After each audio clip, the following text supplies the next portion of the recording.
What happens afterwards? Of course, one of the problems once you step down, and ito yung sinasabi nila sa Pilipinas and parati tayo kinukumpara sa South Korea, is that parati the previous presidents, once they're out of office, they're persecuted. How did you deal with all those years of, some would call persecution? That was 6 years of isolation, wasn't it? How did you cope with that? What was your mindset? You remember what I said earlier about I'm a person of great faith.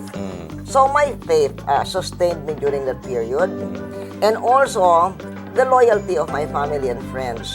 You know, some of my friends, for instance, some of my former colleagues who are now friends, they would say that my days of detention in the Veterans Memorial Center were the days that separated the friends from the wheat colleagues, from the shaft, so, right? whoever, yes. And I am very proud that I was among those who were the veterans identified as friends, as real friends.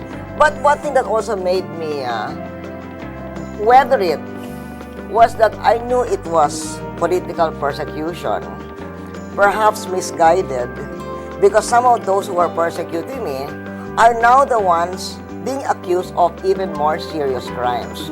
Let me illustrate.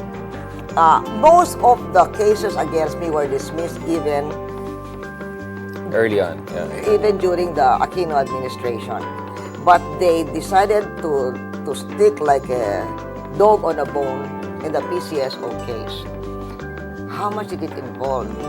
300 million. Compare that to the cases that have been filed against the previous administration. Now, you take the case of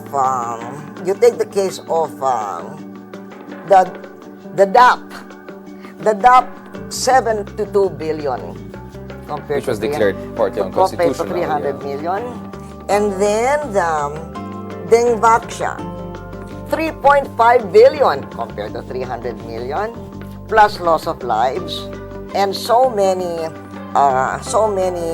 children put at risk, 800,000. So there's no comparison.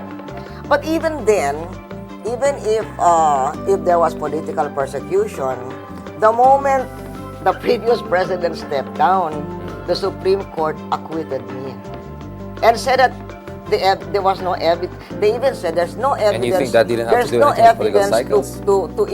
to prove that I pocketed 50 million, not even 1 million, not even 1 peso. And you know, not only that, I won by a vote of 14 to 1. No, 11 to 4.